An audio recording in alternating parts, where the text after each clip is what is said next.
And welcome, everybody. Could I get a thumbs up from someone if you can hear me, see me? Everything good your end? Excellent. Okay, let me just get one. Yeah, a quick slideshow here to keep a bit of structure. Thank you all so much for joining me. Thank you for your time. Thank you for going on a bit of a journey with me. So tonight we're talking about imposter syndrome. I seem to have hit on a nerve. Lots of registrants today. So usually there's a few minutes while people are gathering. But in the meantime, maybe to get the discussion open and the chat, I'll tell you a little bit more about me if you're new in a moment.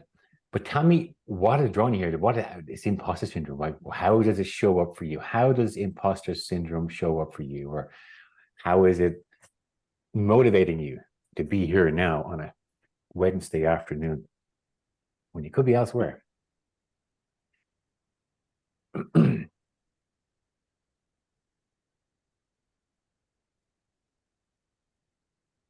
Hi, thanks very much for bringing this to the forefront and making us face it. Okay. I think social media is definitely a factor. Okay. Because it can be such a toxic environment where people can post anything they like. Yeah. Certainly my background, I mean, I avoid conflict. Okay, I know that one. Claire, that one has got me in quite a bit of trouble. I'm a self-reformed people pleaser. Avoid conflict, please people. And in doing so, it can end up causing a bit of trouble. So yeah, we're gonna look under the bonnet of imposter syndrome, and we're touching on those social fears. We'll explain a little bit about that later on. So thank you, Claire. Anybody else I'd like to support people who I know who have IS in a training capacity. So Claire's thinking of helping others. Okay, cool. So it shows up. I know there's a lot of kind of health coach, wellness practitioner related people on it, and I know there's probably other individuals as well. So there's different areas where this shows up. Anybody else got, how it shows up for you? Is it a feeling? Are it thoughts? Is it a behavior? Or is it the not behavior, the not doing that is a problem? Fear, yeah, okay, good. We find that the roots of often we have fear as a driver in our what we do and what we don't do that we wish we did. Procrastinate, perfect, great example. Procrastination due to fear, good. Yeah, not putting some ideas into action, great, okay. Anybody else? Feeling I don't know yet, good, okay, good. So this is great because think of the imposter syndrome as kind of like a chameleon. We'll put a bit of a few metaphors in place and give you an overall structure. So before I get into that, I'm going to pull up a slide. Anxiety,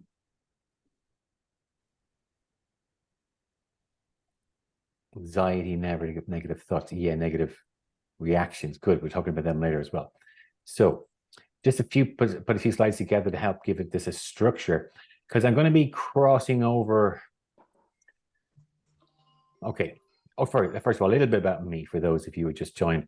So my name is Shane Pearson. I am a coach, and a few more things about me. I've actually just won for the third year in a row the Lifestyle Coach of the Year award. So I have a few awards to my name, and the accredited thought leader in behavioral change. My home brand of coaching and my website, etc., is Design Your Life Coaching. So I've been running that now for over a decade. About 15 years actually, and then I'm an experienced trainer of health and wellness coaches. For some of you know me from that role where I train coaches, health coaches, and then I've mentored coaches, and I've coached hundreds of individuals, and I've coached some of the coaches I've worked with. And my niche is really often helping wellness practitioners and health coaches after they get certified, because I know from academia you just don't get enough to go the full distance. I've got a different badges that I've trained in health and wellness. In coaching, I've trained as a health and wellness coach, human potential coach. I've done eating disorders coach. I've done NLP coaching. So it seems to kind of collapse down into now, for me, as I'd like to call myself a transformational coach, because I really like to work with helping people create transformations in their life. I have a background in NLP, and some of this will definitely be inspired by NLP.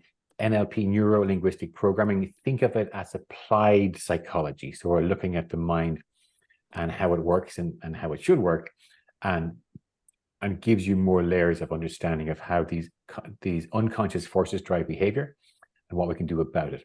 And I also have studied in nutritional therapy. So pulling it all together for today, from my years of coaching and also working with groups, and observing behaviors through a lens of curiosity, number one, probably most of my life. And then more recently, through NLP, the unconscious forces that drive us. So really going under the bonnet is what I love, helping to find out these more unconscious, less conscious contributors to our behaviors. Specifically when we're trying to change behavior, trying to not do something, or we're trying to do something instead and we get stuck.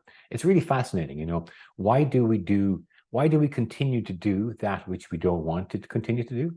And why do we not do the things that we wish we did, especially consistently? So that's the kind of thing that tickles me. So getting into the topic today, we're talking about imposter syndrome.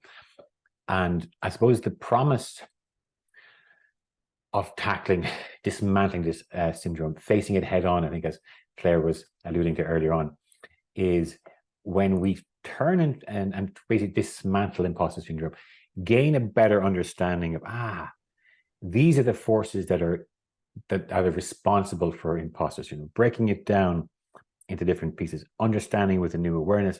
And then with that new awareness, I'm going to give you a kind of a simple strategy that will really help equip and empower you the next time it shows up, or even before that, if you want to be proactive, you will have new tools and new abilities to work with it. So now, also, this is not all reference, and so this is a lot of from experience and pulling different pieces together for this diagram. So, for this, what would we call it? Problem people face. So what we're going to do over the next 40 minutes or so, we're going to look at evolution, and ancestors. So much of our behavior, especially when it comes to stress, perceived stress, chronic stress, and then a lot of kind of unwanted behaviors, actually come back to kind of survival mechanism in the human body called the fight or flight system. And that's the stress response. So that's really in us to survive. We're going to look at how we evolve, different influences in our evolution that we might not have any awareness of right now, but in our DNA, in your bones, and in you are all these ancient memories at some level that influence us. Because for every creature on Earth that has survived, it has only survived because it's got really, really good at surviving. So we're all built to survive. And within that, there lies some problems, because sometimes the inbuilt systems that help us survive also keep us trapped in, or keep us locked in, and we don't work always with them in a conscious way. So let's first look at the evolution, and then we'll look at the biology. And the neuroscience is a nice piece. It's really important. I think the triple mind approach, the three minds approach, is really important. Tying it all together with this idea of the tribal mind, how even if we're in a modern society, at the back of our minds, in our unconscious, there are these tribal mind forces that influence us. So I mentioned social media earlier on.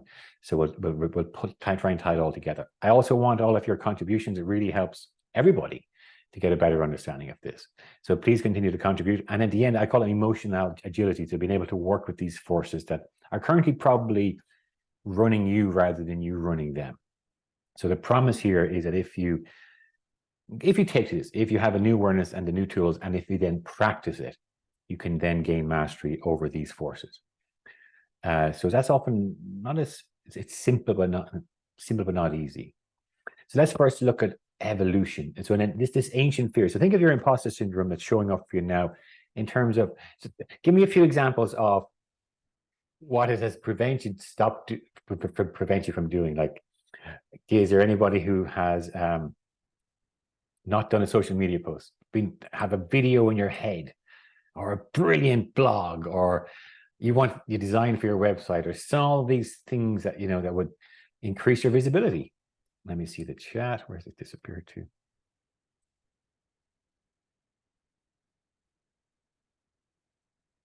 Sorry, since I opened the box, the chat has disappeared. Oh, there we go. Brain wants to keep it safe. That's true. Putting myself out there. And what? Yeah, I always think I need to know more. Brilliant. Okay, so you need to know. And when you think you need to know more, what do you do or not do? Got to get into the behavior. If you really want to get good at this mastery, it's find the behavior, and from the specific behavior, you then have something of substance. So I always think I need to know before that prevents me from planning more and more, and then more. Okay, so the forever planner. Now, what is it in common with all of these things? Someone's taking a short break and they're coming back to it and feeling the imposter syndrome.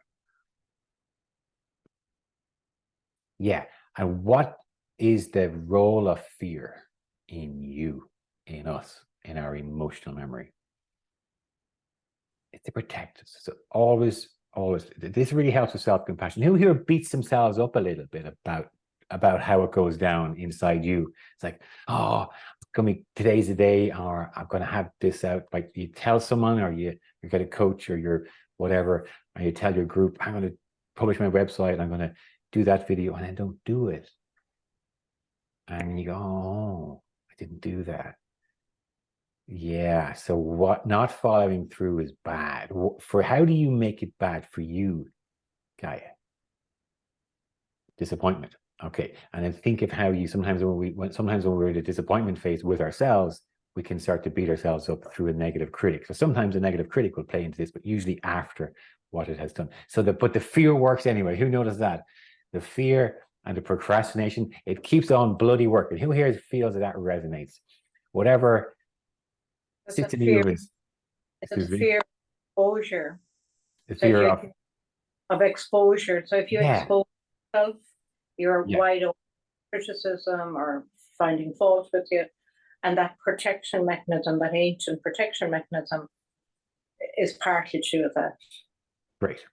Exact partly to do that. So it's this basic evolution is we survive to protect ourselves. Now we have, in the hierarchy of needs, you have the physical safety. So a lot of times we think of the fight and flight through the lens of physical safety. But today it's much more common that we have psychological safety issues, where we don't feel safe, or we're afraid to do something because we don't feel psychologically safe, usually from a backlash. Okay, so think about evolution through the times. So we wanted from that physical survival, we would need to get good at identifying predators, running fast, fighting for your life or for your tribe if you needed to, and then freeze. The freeze response is a particularly interesting one today, because when the stress response is triggered from fear, it doesn't matter how that fear presents, the stress response kicks in. We can fight for our lives, we can flee, we can run for our lives, we can fight for our lives, or we can freeze. I always think of the metaphor for the freeze is that you're out in the lake, a frozen lake, and next minute you hear the ice crack. You're not going to fight, you're not going to run, but you're probably just going to freeze. So sometimes it's the freeze response that's really relevant in terms of imposter syndrome. Because when we freeze, we don't do anything, we're okay. Just heard a crack, that's all it was, but I'm not moving. If I do anything else, it might get worse. So there's the tribe and there's survival. So in terms of the individual, it can be like physical, but also going back into our roots, our history, it was really, really important. We grew up in a tribe.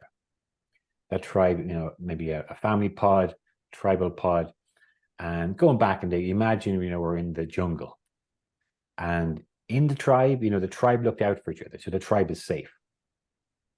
But then on the other side of the tribe, if you weren't in the tribe, you didn't have that protection, where would you be? You'd be in the jungle by yourself. Okay, so by yourself, you might kind of equate to death. So at that basic primal level, we're all trying to stay alive, survive, and it's actually very powerful forces driving most of what we do. Maybe now money becomes our what we think about in terms of survival, more so than food.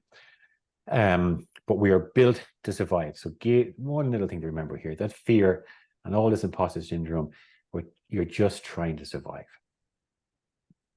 At an unconscious level, it's working for you, it's doing its best, and it's trying to figure out, how can I make sure that I survive?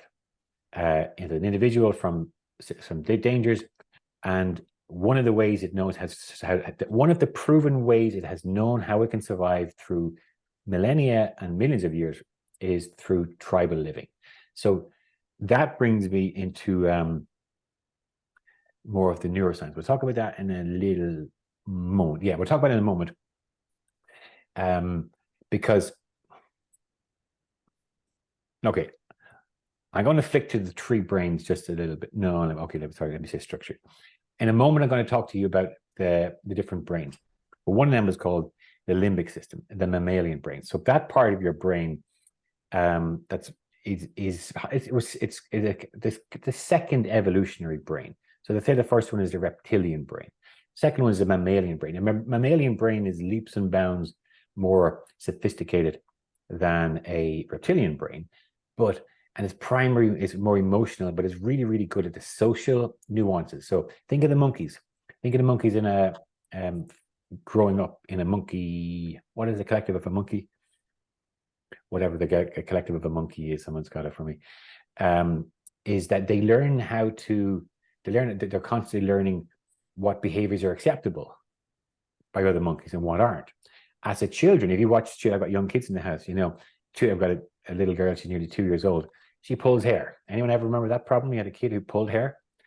It's not appropriate, okay? But over the years, they learn, and that part of the brain learns, oh, this pulling of hair, causes this, and eventually it gets the message. So there are all these sophisticated little nuances in terms of how we be, our behavior, that are established, that are safe, and that are okay in the tribe, and that helps us become part of the tribe. Now, that's, in this sense, in the modern day, it may not be as obvious to you what your tribe is, but we have all lived life and have found ourselves in some social, with some perception of our social status. Now, who here, and this is what we want to, I hope I'm on track here, who here can identify the imposter syndrome as when you're beginning to stray outside of a very familiar role, a very safe, maybe you're trying to do something new, something different, or something outside of a perceived role that you already have. Just give me I need to have kind of a show of hands. So, okay. So a lot of time, our imposter syndrome shows up when? It's like, I call it border patrol in this case. So think about that, and then tell me if it's not you. Tell me when if your imposter syndrome isn't this. If it's all the time, it's out of my own company. Okay, so usually it's when we're stepping outside of something called the comfort zone. Okay, so who would recognize? So to think of this comfort zone, I like to visualize your comfort zone as this box in the middle. Okay, and inside that box, guess what? You're safe. Comfort zone is comfortable because what? What else is your comfort zone? Comfortable. It's safe. It's familiar. It's known. It's not risky. It's like if you go back to your house after a day's work and you lock the doors and you close the lights, you light the fire, you're kind of in your comfort zone. Now, that is what your brain's, your whole body kind of relaxes in the comfort zone. The part of your brain is always scanning for danger, goes, oh, okay, it's okay. Claire's not going to do anything crazy today. Marie's not going to do that silly idea of having a video to go viral. That's okay. I can relax now.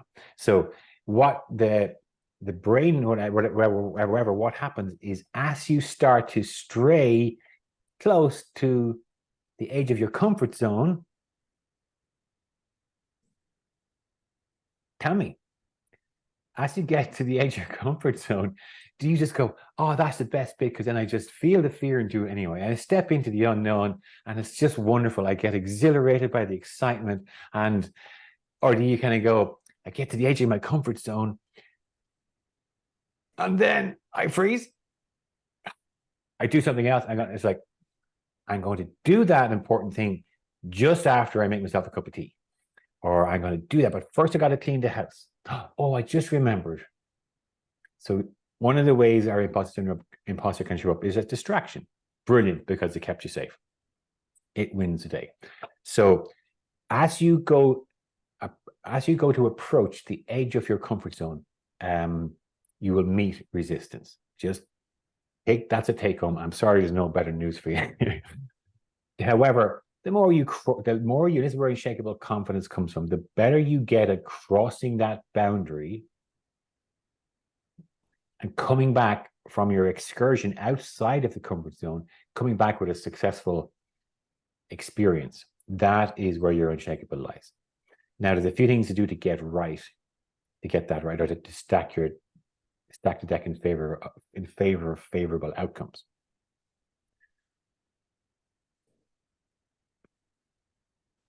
Okay, so as you think of it, so the metaphor here is you're safe, and there's these parts of your brain are kind of being, okay, make sure I'm the same. I don't want to stick out. I don't want to be different. I want to be accepted. I want to be part of the tribe. I don't want, and people accept me like this. If for some reason they seem to be happy with me right now, so why on earth would I change and become somebody else, or change my role from, people know me as blah, blah, blah, and will they accept me as a health coach or a nutrition person? So as those fears kick in, we get to the edge of our comfort zone, boom, the neuroscience, this is your brain on fear, activated. So these guys, these brains, I think of your three brains, the reptilian brain, the monkey brain, and the human brain. Anybody heard of the three brain approach before? Okay, there's a guy, what's his name again? Dan Siegel. He does a nice talk on it. Anyway, he's in a nice description. And if you ever explain this to someone else, it's a nice way to think of it. So what we're talking about the brain, but the brain isn't just one kind of piece of equipment. It's actually kind of this three different layers of the brain. The first one, and they all evolved one from the other. So the first one to evolve was the reptilian brain. And that is represented by my thumb, because in the brain, it's the brain stem. So at the top of your spine is a little nugget, a little nub, similar to your tip of your thumb. And that part of your brain has been around millions of years, long before your other brains came in. Now, there's another part of your brain that came after that. So after millions of years of being a reptile brain, this new brain evolved. And that is represented by the palm of your hand in this metaphor. So the palm of your hand here is the mammalian brain. And people call it the monkey brain, the mammalian brain, the Labrador brain. And this is going to give you a lot of clues as to some of your behaviors that are a bit strange, is that mammalian brain is responsible for quite a lot of your functions. So the social thing, for example, it's also your emotional brain. So who here knows that, certain things can just flip you over the edge at a certain time? If you're tired, you've been irritated, or maybe you're in pain, and it's just that your level is low, and it just boom, you snap, and there'll be a reaction you're not proud of. So that's caused by the mammalian brain. So in this example here, the mammalian brain is the feeling brain, the emotional brain, and it's also, in this terms, kind of that tribal brain. So it's been, monkeys were figuring out how to get along with each other for millennia before we came along. Now the third brain is the human brain, and this is when we wrap the fingers of the hand over the brain, because it encompasses and surrounds the other two brains. And those are the three brains in union. Now, ideally, they all work together beautifully and are in good communication, respecting and honoring each other. A lot of our problems come when we don't understand how these different brains are trying to work for us, and they do crazy stuff. But for them, it's not crazy because they're following their protocol. So the tribal mind we're talking about, where if you're safe now, people accept you, You haven't been ridiculed. You haven't been a outcast yet. You haven't been cast out into the wilderness to live by yourself or to die trying. Then that part of your brain goes, oh, wait a minute. What does she think she's doing? What does he think he's doing today? What? Get to the edge of the comfort zone. Boom. Border Patrol pop up, don't they? Try and what's the idea to go back. Because for most of you, you're on this call, your Border Patrol is your imposter syndrome. And it's just pushing you back, herding you back. I used to be a farmer, herding the cattle back from the edge. No, go back down to the field. Go back to what you're doing. And you go, oh yeah, that's when you get distracted. That's when you get afraid. Or you pull back, you meet resistance. So that's the edge. So this is where these guys probably are winning too much. Now, their three brains think differently. Everybody with me so far, or questions so far, because I know I'm going to cover a lot of ground. Just pop it in the chat if you want me to clarify something. So then you have these brains thinking very differently, don't we? So the one on the left here is the human brain. Most sophisticated, most powerful brain we have, okay? It is by far the most powerful computer on the planet until maybe AI has changed it, I don't know. No, it's by far the most complex machine on the planet, the human brain. However, guess what? In terms of executive function, your survival system evolved long before the human brain did. So your survival response is it's the number one brain it goes to when it has a perceived threat is, guess what? It goes to the lizard brain. Now, the reptile brain, remember the little thumb?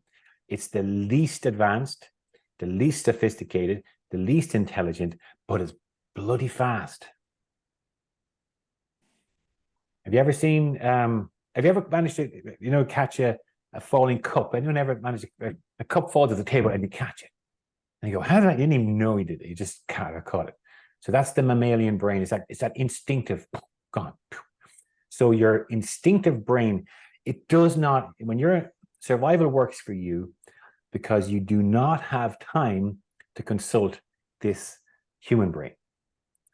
Imagine that. You bring your complex thinking brain involved. It's like, I remember that smell. Oh yeah, what was that smell? Oh yeah. It happened. We smelled that about a year ago in a similar place. And then what? Oh yeah, that's whenever we saw the lion, wasn't it? So the lizard brain goes, smells lion, gone. It doesn't have to think about it. It has an automatic response. And that is really, really powerful. It's really fast. To give you some numbers in this, the mammalian brain is supposed to be about 20 times quicker than the human brain in terms of response. But the reptile brain, often some people call it the computer brain, is supposed to be 100 times faster. No, sorry, I got my numbers there. The mammalian brain is said to be 5 times faster in terms of response than the human brain, but the reptilian brain is 20 times faster to respond than the mammalian brain.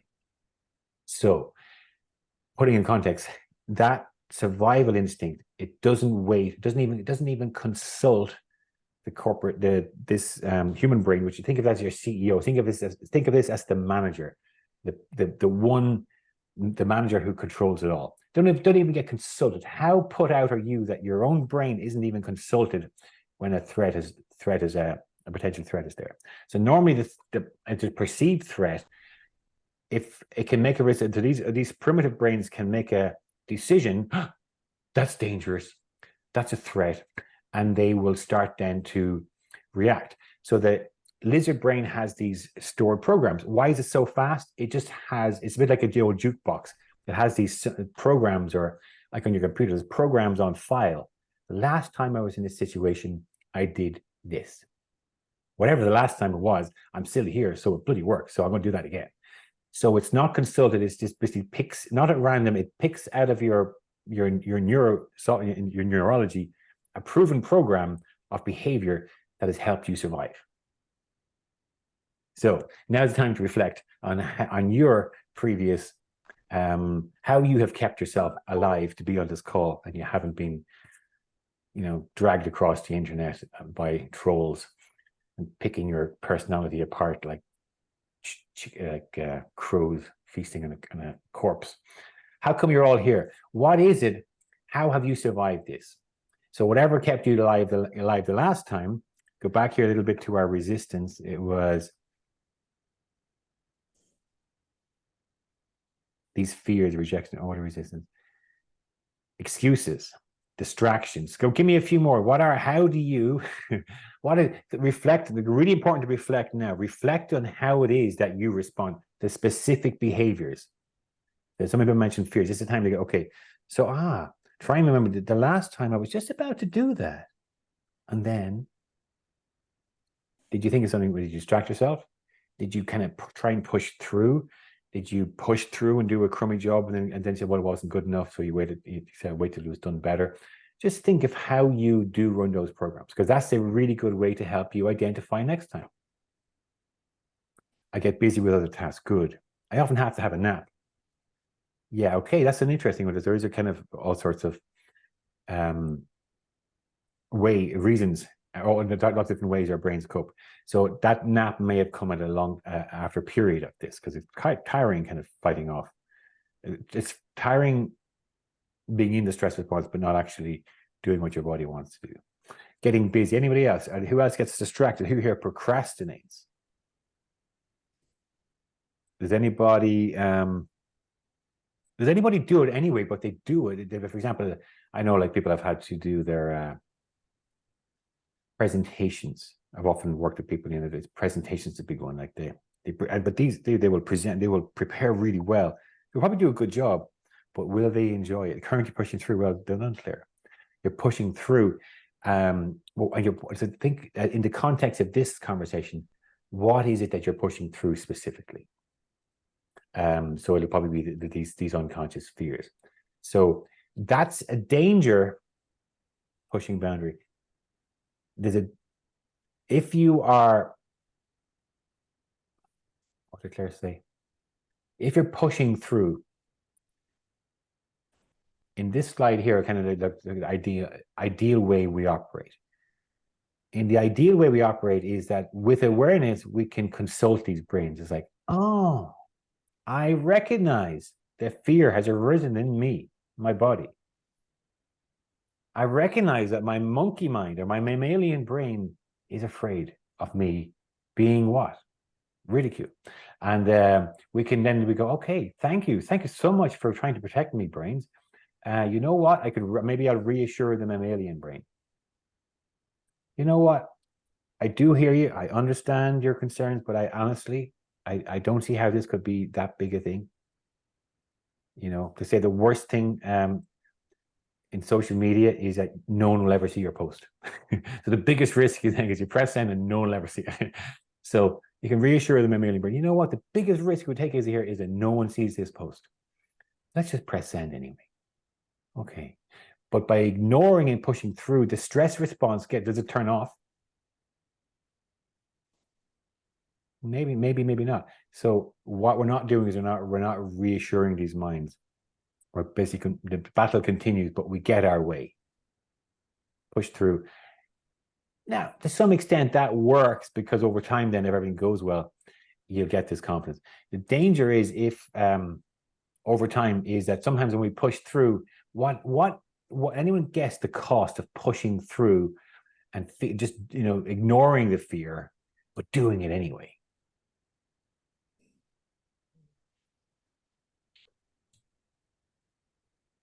I did some videos during COVID on Facebook.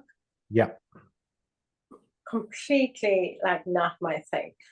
I don't know why I did it. I think what I did was I didn't think too much about it.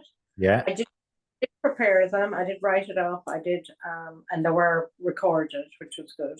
And so I was up to recording and put it forward. When I think about it now, I think of it as a moment of madness. Because it's so not me. The videos. Pardon? The videos, aren't you?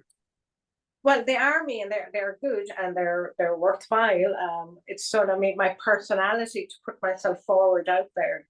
And they were successful in terms of whatever views. But when I think about doing them, I feel like it was a moment of madness in me that I just didn't care. I just did it. Yeah. I didn't go through the thought processes of, Cool. and that certainly helped. Yeah. Okay. So, and that was the wonderful blessing of COVID. It seemed to kind of put life on pause, and people started to think differently. And it seemed to give us more permission to think outside the box.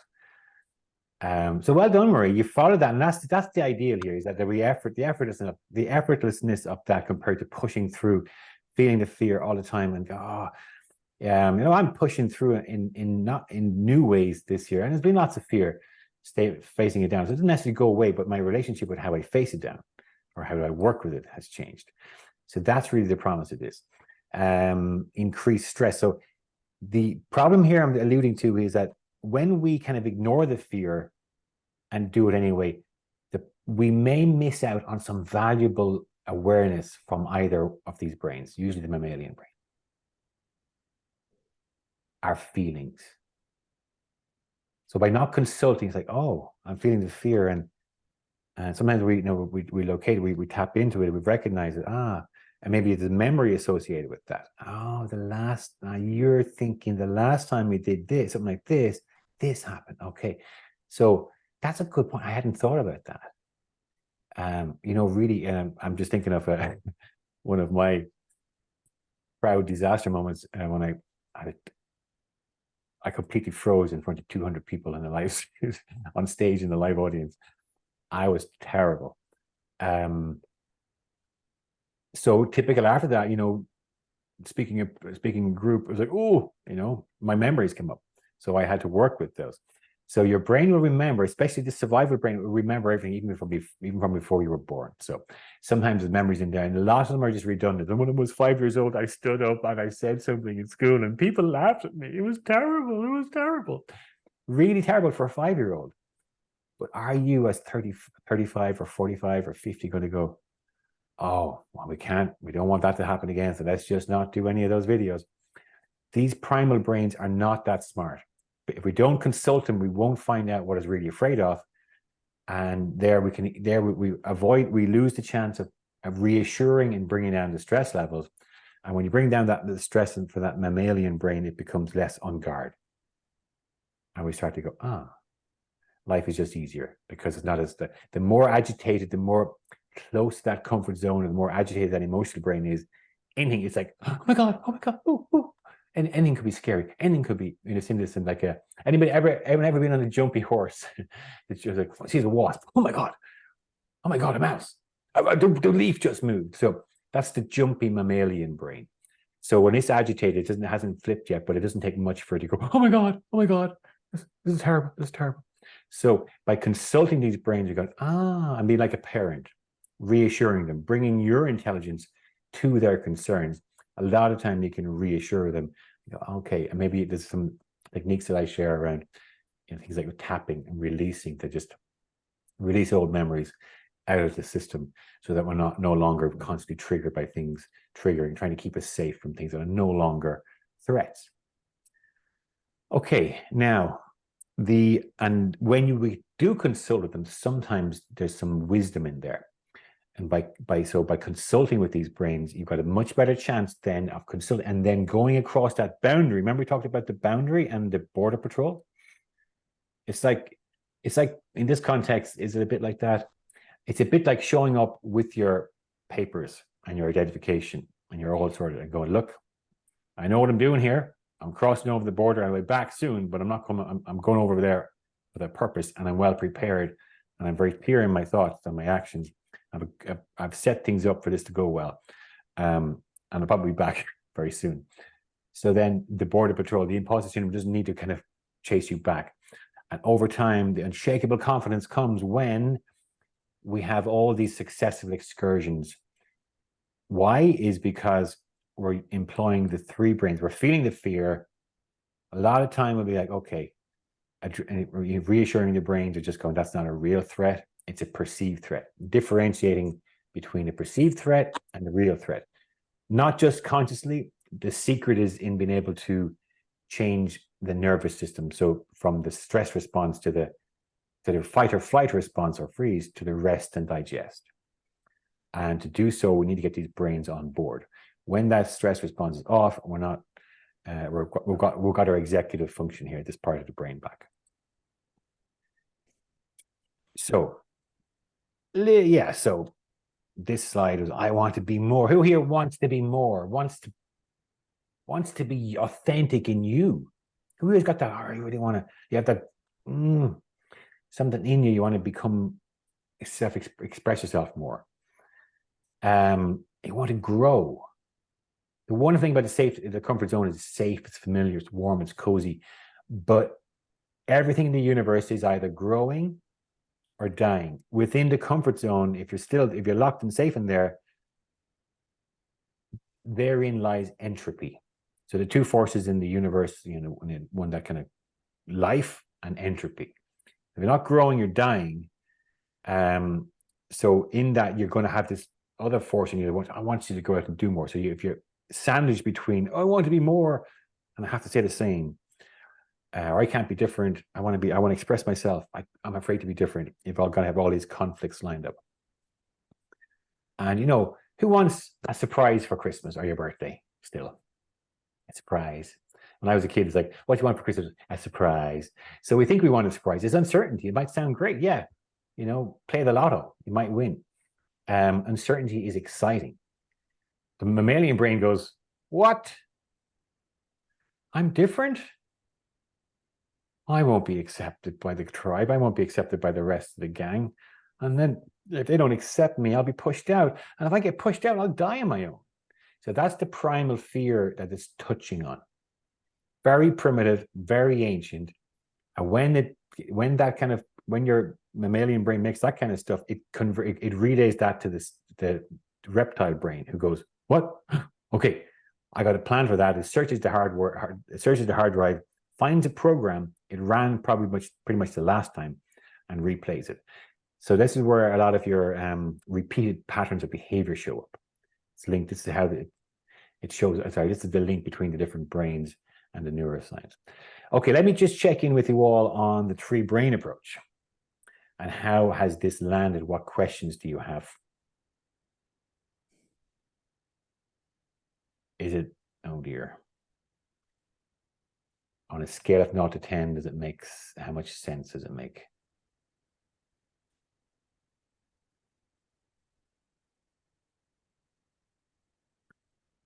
Ask me questions and it'll help me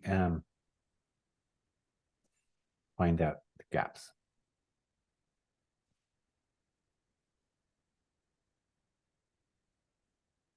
I think it's very clear, and I think it's very much part of the sympathetic, parasympathetic, that autonomic nervous system of rest and digest or fight or flight.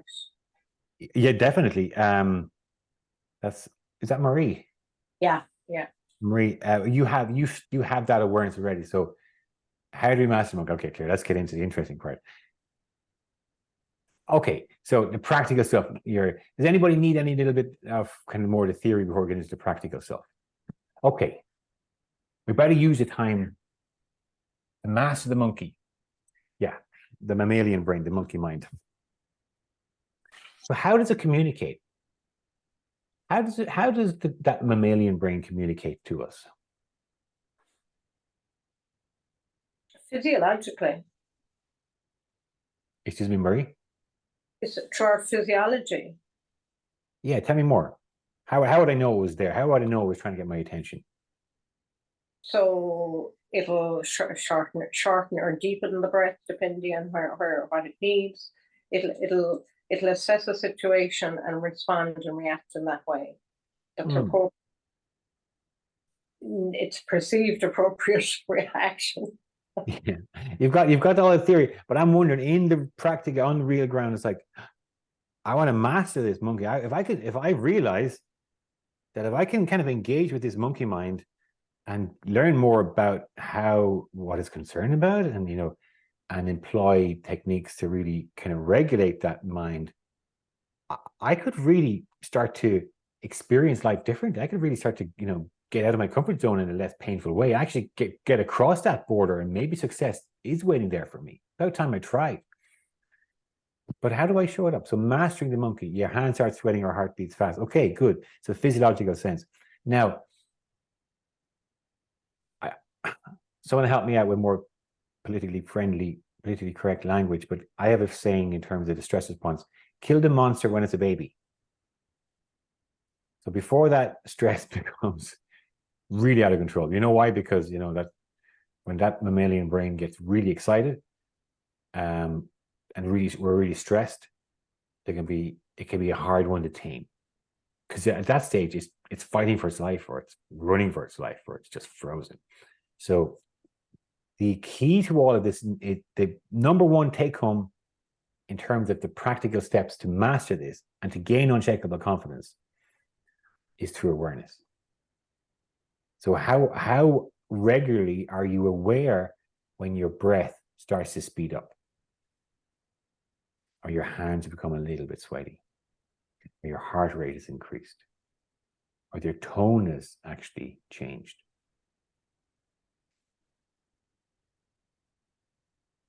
How aware are you when your thoughts just take that little flip from, I'm going to do this, to, oh, I got something better to do. I can't do it now. Or, you know, your awareness of your thoughts, that awareness.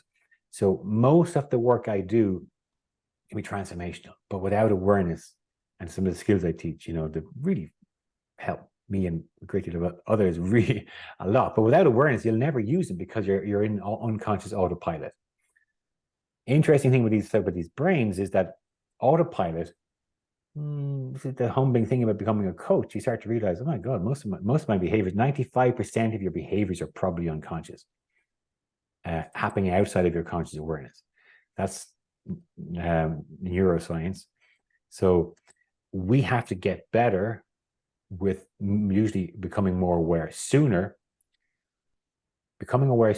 of when that monkey mind is concerned. Let's just say it's concerned. What are you doing now, Shane? What do you think you're doing? Who's just going to go? Who's going to see this? You're going to wear what? You're going to say what? In front of how many people? Huh?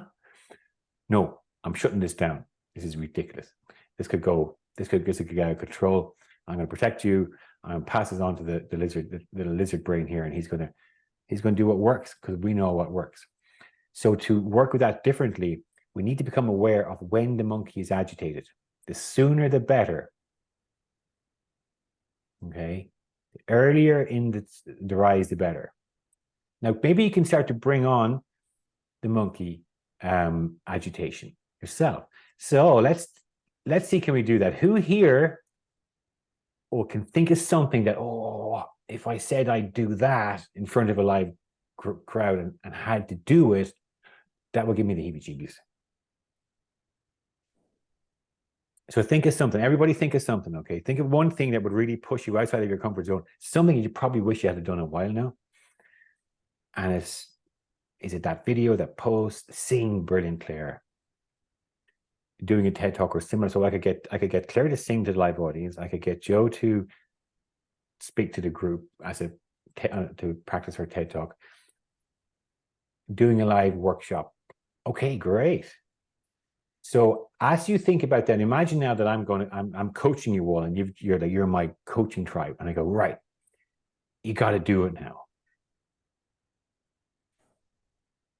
and it's as good as done. So see yourself doing it. What's happening inside you, any of you, as you, that motivational talk, that inspirational talk you're doing. Right, my cat is representing the mammalian brain here. Live stuff. Okay. Can anybody feel now? Like very soon I'm going to land on one of your names. And by click on your name, I'm going to bring you on in front of the group and have you commit to doing that, and then telling us all where you've posted it or whatever it is, or recording it.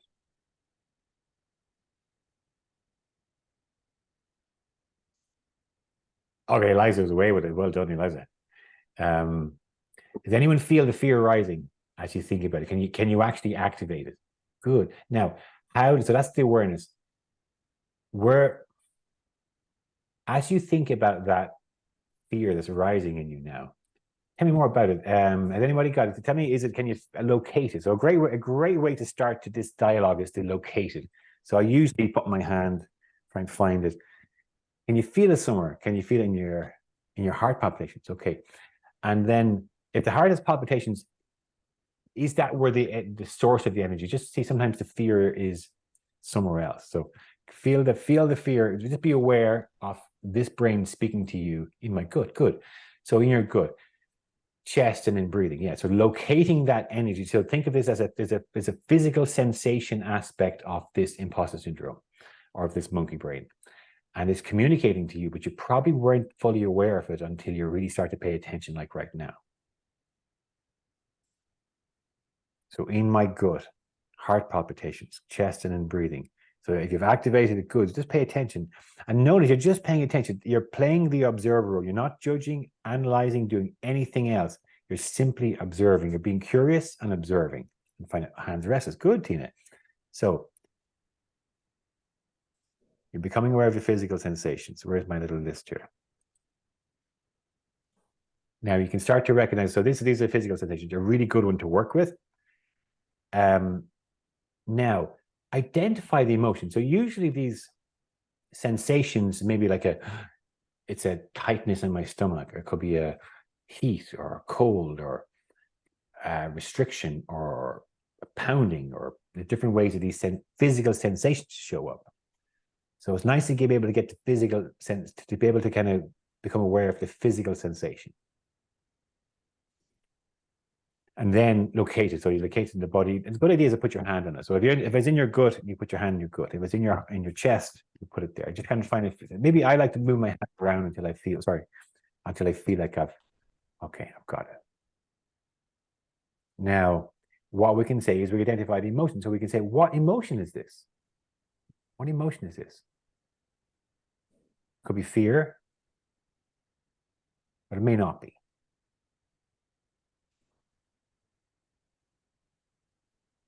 But if you can identify and then you identify the sensation, then identify the emotion, now you go, okay. Now, who here has got that far with me? Anybody got the emotion? Anybody got an emotion there? Hands versus anxiety, fear. Okay, I think Tina's with me. Panic, okay. So is panic an emotion? Doesn't really matter. Sadness. Okay, good. So they're not all fear. So that's fine. You just notice that. So you're just going to notice that. Okay, good. Now, what we can do is just in the context of this. Now, I'll flag this, that if I'm working with someone one-on-one and have that luxury, sometimes sometimes you've tapped into something that's easy, not that easy to shift, but most of the time, and what you want to do, you want to get good at is being able to sort through these triggers and go, okay. Fear, here's a couple of lines for you. When you've located the sensation, then you've identified the emotion. Here's a really quick way you can go to release this.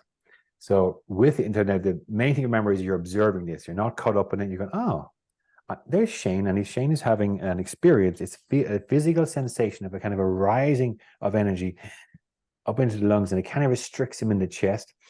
And I ask, what emotion is this? And the emotion of this, what emotion is this? Fear. Okay, so now what I can do is I can stay present with it. I can just go to it. Okay, fear in my heart area. I see you.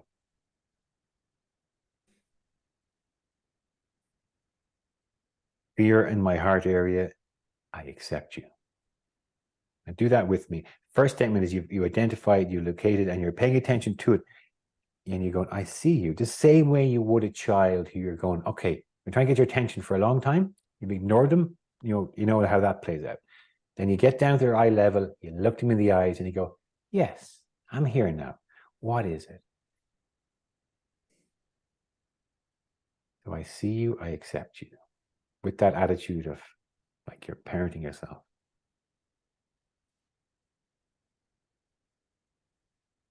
And this is where you can open up dialogue. Sometimes you can say, if that emotion had something to say, what would it be? If the fear had something to say, what would it say? If the panic could have something to say, what would it say? If it could speak, what would your sadness.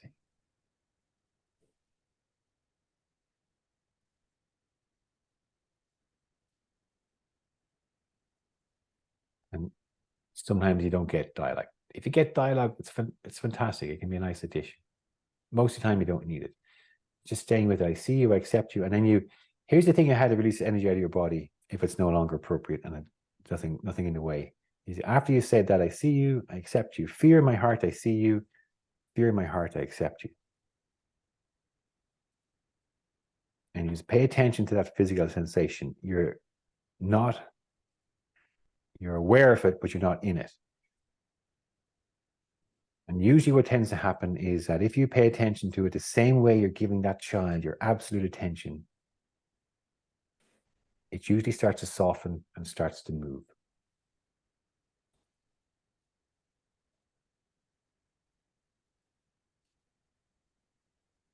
And if it starts to move, anybody get a sensation of that feeling either lessening or moving just by paying attention to it?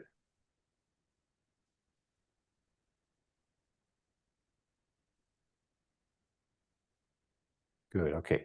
So we pay attention to it, and then what we can do, I don't have time in this call to keep going through it all, but that's the essence of it. We can release it out of the body. Ideally, you stay with it long enough until you feel it completely gone out of your body. And then you can, okay, then you can strategize. You go, okay, great. From that, you've probably come, who here, okay, tell me about your experience. Here we went along with that and noticed the difference before and afterwards. Acknowledging is very important. It's the after that is very challenging. Acknowledging the feeling, acknowledging that, and then locating it. Hard for you, Ilaria? For me, like when I have this, feelings and sensation, what I've realized is I tend to, shut everything down. And even at home, I've been told that you go into your shell. So what I'm trying to do is really understanding, acknowledging, paying attention to what's happening, also how they're affecting me physically, because we talked before about stress and so on. For me, it's more like now, okay, so what's after? What do I do after? And I've been reading on strategies on how to stop that self-negative talking that then spirals down into negative emotions and then up to feeling physically sick. Yeah, okay. That's where I'm still working on. Okay, good. So it gets to a point, and this is where I'm trying to bridge this in this talk. It gets to the point where all the books and all the know-how isn't enough until you can master the physical sensation. So when it's like I've probably done this a few hundred times by myself, at least a few hundred times by myself. I can't remember when it started. It was actually, I don't remember when it started, but before I had this, I was doing other work. So I've become a lot more aware of and practice on this a lot more than I had, years ago.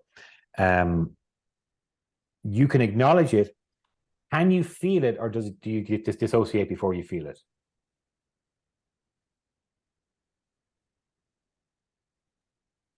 For me? Yeah, Larry, when you mentioned acknowledging it, but after that it's difficult. Do you find it hard to get to physical sensations, awareness? Where do you struggle? I struggle into finding a coping mechanism. So how do I do it? What do I do next? And I've been, looking into affirmations or highlighting positive things. Okay. Yeah. So what I would recommend there is that none of the when you've triggered a strong emotional reaction that's set off one of these monkey brains, the positive, the appreciation, that the more mental kind of stuff are less and less useful. So like your gratitude or your staying positive, it's important, but it's not, it's important for this brain, but it's not going to do much for these two.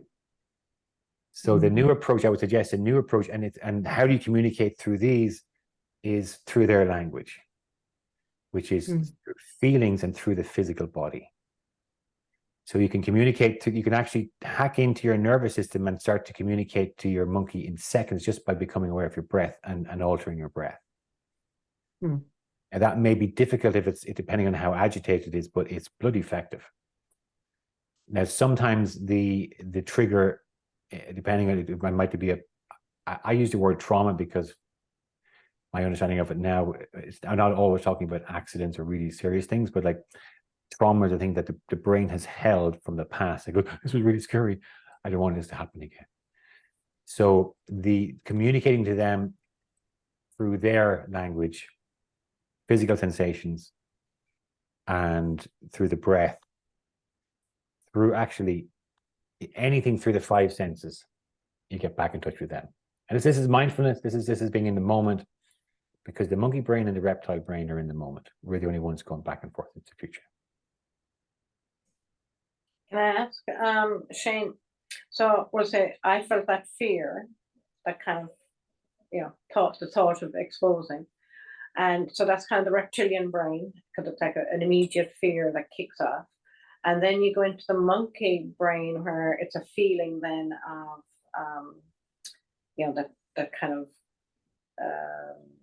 more emotional aspect to it, and then you go into kind of nearly the more rational human brain of trying to put language on it and acknowledge it, and it can kind of take you into a whole other place. That's, do you know what I mean? It's kind of like a brain process.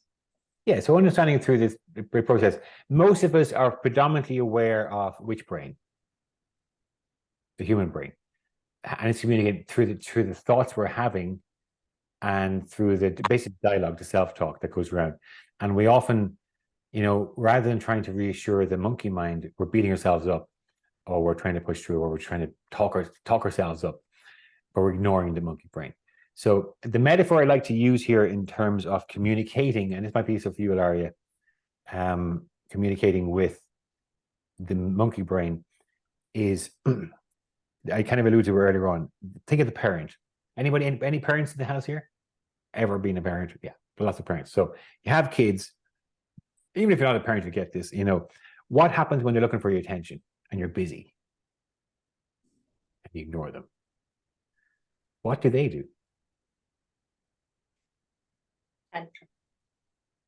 They keep at you, don't they? So they pull on you, or they'll keep talking and nagging and asking questions. And if you continue to ignore them, they get louder and they get more emotional. So that emotional brain, think of that monkey brain being like your inner child. It's going to be like, oh, it's going to be communicated. You can communicate. You go, okay. So you're reassured. You're acting as if you're talking to your inner child, and you're parenting it. I see. So for Larry, you might be like, you go, that's okay. I see you're scared. You're really scared about that. I can sense you're really afraid that I might make a mistake here, and you're trying to keep me safe. Thank you. That's wonderful. And that's okay. We're not going to do this until you're ready. Whatever. Talk to your brain. You talk to yourself. Talk to as if it was you're parenting yourself. That's a lovely way to start to reassure these brains. Number one, because they feel heard. You're listening to them. The same as a child.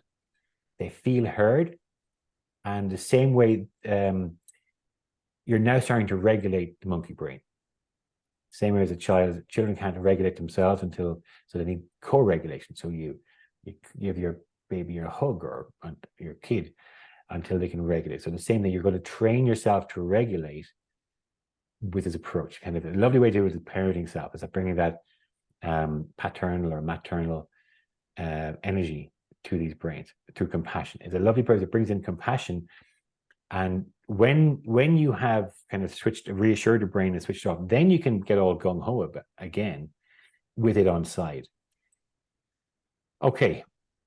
Identify and then release it. So follow-ups. Oh yeah, it's gone a little bit past time. I know somebody has to leave. Go problems.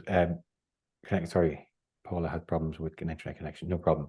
If you got to go, please go. I'm sorry to keep you so long, but I want to answer any more questions. There's a special offer. I have written this. Send us out an email. I want to let you know that I have written a stress management course, and it's actually CPD approved for the wellness practitioners in the room, but it's designed for individuals and practitioners. So in that, it's I go into the 3 brains. I give you several techniques that will help you kind of regulate their stress response. Everything from breath work to tapping to different strategies I've used over the years, and also in terms of managing the mind. So that might be a really nice follow-on for you. There's a 40% discount. It's an Imposter 40 at checkout on the Wellness Evolution. So I'll send those details in an email. And for those coaches in the room, I will be following up with some supervised coaching. So I'm going to find someone to live demo with coaching, and you can it'll be a paid event, but for a nominal fee you can join, and you can watch me coaching, and we'll unpack it together, and we'll all answer questions and try and that's to help you with the confidence in terms of your coaching skills. Okay, so anything else I want to mention? And if you have a struggle, this is kind of my forte in terms of the if you have these strong forces within you. My main area, I suppose, in helping people release those, not therapy, but just kind of helping you, train you to become more equipped and able to be able to release these. I think there's several people on the call who will know, who I've worked with will know what I mean. So you can reach out to me one-to-one. I'll even do a one-off session. It could work in this case. I'll even do a one-off session. Normally I insist on packages, but it may be appropriate. Okay, so back to the questions and answers. Anybody got any queries, questions, or maybe areas you want me to expand on or help you through?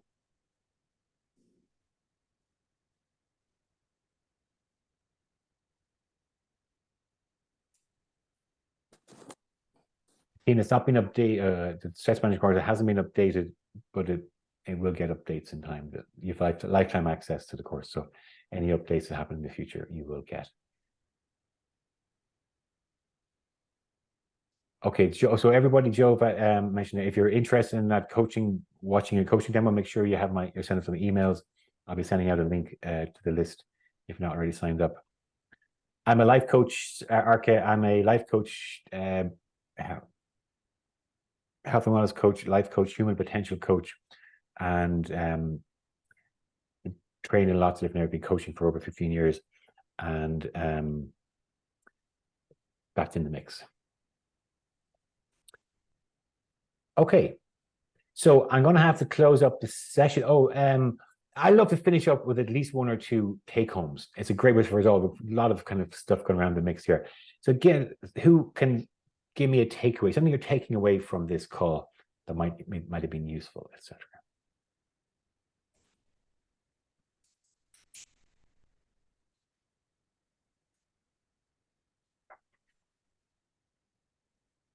Natalie, sorry, I was looking at the chats.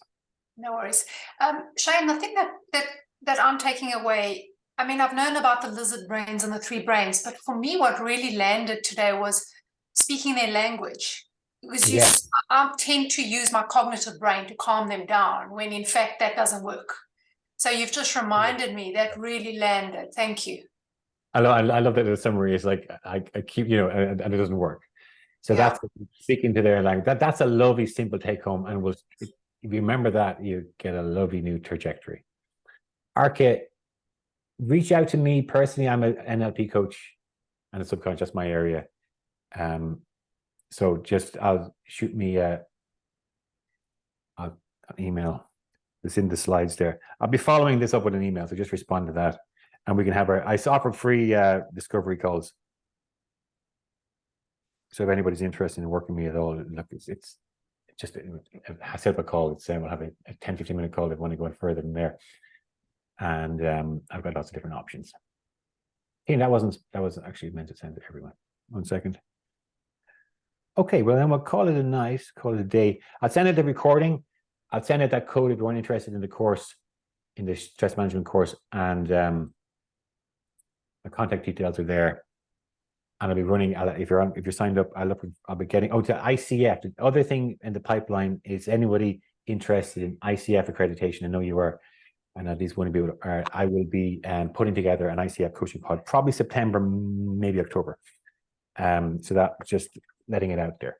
Okay, I better go. Thank you so much for your time. Sorry I went over again, but maybe I rambled, but it's a big topic. Thank you so much for calling, for joining me. Maybe I'll see you on the next one. Thank you, Shane. I never got one out too late now. Thanks, Natalie, for the take home. Yeah, great. Thank you, Shane. Thank you. Thank you so much. You're very welcome.